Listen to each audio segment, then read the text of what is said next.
I just watched Welcome to the Rileys, and this is one of those movies that left me feeling more conflicted than impressed. It has a genuinely emotional idea at its core, but it never fully turns that idea into the great movie it could have been. Before I get into it, like and follow if you're into movie reviews where we actually say what we think. The movie follows Doug, a married man who's been emotionally stuck ever since he and his wife lost their teenage daughter. During a business trip to New Orleans, he meets a runaway teenage stripper named Mallory, and instead of starting a romance, he slowly becomes this awkward father figure who's trying to help someone while also trying to fix the parts of himself that have been broken for years. It's an unusual setup, and that's what immediately pulled me in. The biggest reason this movie works is because it refuses to be the movie you expect. The second Doug walks into that VIP room, you think you know exactly where the story is going. Instead, he just wants to talk. That moment completely changes the movie because it tells you this isn't about sex. It's about grief, loneliness, and two damaged people trying to hold themselves together. Even when Mallory keeps trying to flirt with him, Doug keeps pulling the conversation back to something real. And that's where the film is at its strongest.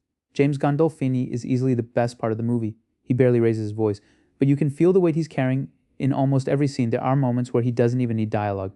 Just the way he looks around Mallory's apartment or quietly listens says more than a big emotional speech ever could. Kristen Stewart also surprised me. Mallory could have been written as a stereotype, but she comes across as someone who's constantly putting on an act because she doesn't know any other way to survive. Little moments like Doug teaching her how to make a bed or finding her $1 every time she says the F word sound funny on paper, but they're really about someone finally giving her structure instead of taking advantage of her. The scenes with Lois are probably the most emotional in the whole movie. When she finally leaves her house after years of isolating herself, or when she admits she chased her daughter the night she died because she thought she was protecting her, those scenes hit hard. They're painful because they don't feel like movie drama. They feel like two people who've spent years blaming themselves for something they can never change. But here's where the movie started losing me.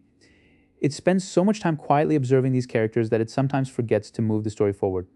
There are long stretches where it feels like we're watching people repeat the same emotional beats without learning anything new. I understand the slow pace fits the mood, but slow only works when every scene adds something. Here, a few conversations feel like different versions of the same conversation. I also think the movie pulls its punches a little. It brings up heavy subjects like exploitation, prostitution, addiction, and trauma, but it never digs as deep as I wanted it to. Sometimes it feels like it's standing just outside the emotional fire instead of walking through it.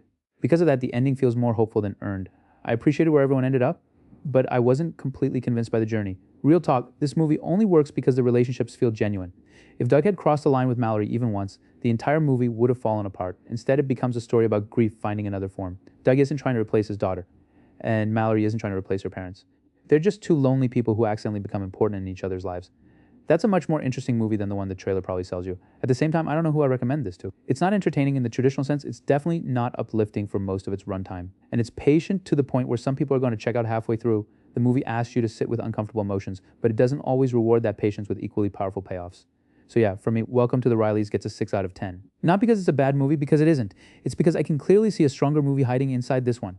The performances are excellent, the emotional foundation is solid, but the pacing and the storytelling never quite come together the way I wanted them to. That's my review. Have you seen Welcome to the Rileys? Do you think it's an underrated emotional drama? Or did the slow pace lose you too? Let me know. And if you like movie reviews that don't sound like a press release, make sure to like, follow, and subscribe.